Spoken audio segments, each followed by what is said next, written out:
और अगर बात होगी तो सिर्फ पीओके पर ही बात होगी, जो कि भारत का हिस्सा है, जिस पर पाकिस्तान ने अवैध तरीके से कब्जा किया था। और वहां पर मिलिट्री और मिलिटेंट्स के बीच का फर्क पूरी तरह से समाप्त हो चुका है कि भारत अब आतंकियों और उनका पोषण करने वाली सरकारों को अलग अलग करके नहीं देखेगा।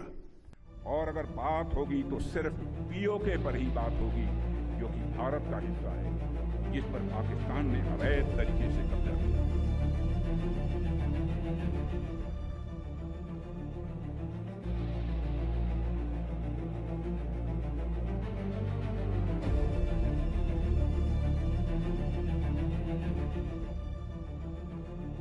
और वहां पर मिलिट्री और मिलिटेंट्स के बीच का फर्क पूरी तरह से समाप्त हो चुका है।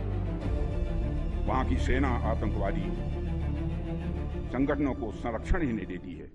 क्या पाकिस्तान से कोई बात नहीं होगी?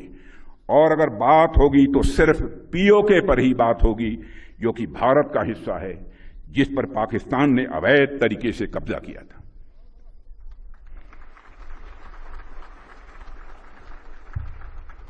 साथियों, पाकिस्तान ने इस समय आतंकवाद को अपनी सरकारी नीति का एक हिस्सा बना लिया है और वहां पर मिलिट्री और मिलिटेंट्स के बीच का फर्क पूरी तरह से समाप्त हो चुका है। वहां की सेना आतंकवादी संगठनों को संरक्षण ही नहीं देती है, उनके साथ मिलकर काम भी करती है। इसलिए हमने ऑपरेशन सिंदूर के समय ही यह साफ कर दिया है कि भारत अब आतंकियों और उनका पोषण करने वाली सरकारों को अलग अलग करके नहीं देखेगा। साथियों, कारगिल युद्ध को बीते हुए लगभग 27 साल गुजर गए और इन वर्षों में आज भारत और पाकिस्तान के रास्ते साफ साफ अलग दिख रहे हैं। आज भारत इनोवेशन के रास्ते खोज रहा है तो पाकिस्तान इन्फिल्ट्रेशन के नए रास्ते खोज रहा है।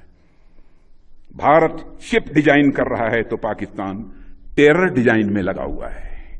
भारत स्टार्टअप इकोसिस्टम खड़ा कर रहा है तो पाकिस्तान टेरर इकोसिस्टम खड़ा कर रहा है। भारत से भी कंडक्टर्स बना रहा है तो पाकिस्तान सुसाइड बॉम्बर्स तैयार कर रहा है। भारत स्पेस मिशंस के लिए जाना जा रहा है तो पाकिस्तान प्रॉक्सी मिशंस चला रहा है। भारत अंतरिक्ष में सैटेलाइट्स भेज रहा है तो पाकिस्तान आज भी आतंकवादियों को सीमाओं के पार भेजने में लगा हुआ है। भारत दुनिया को सॉफ्टवेयर दे रहा है तो पाकिस्तान दुनिया को स्लीपर सेल्स दे रहा है। भारत डाटा सेंटर्स बना रहा है तो पाकिस्तान रेडिकल सेंटर्स बना रहा है। भारत यूपीआई से दुनिया को जोड़ रहा है तो पाकिस्तान हवाला से आतंकवाद को जोड़ रहा है। यानी हमारे रास्ते अलग अलग हैं। ऐसे में अगर पाकिस्तान अपने घटिया मंसूबे लेकर हमारी समृद्धि, हमारी प्रॉस्पेरिटी के रास्ते में रोड़ा लेकर आता है तो उसे करारा जवाब देने के लिए हमारी बहादुर सेनाएं बराबर तैयार बैठी हैं। साथियों,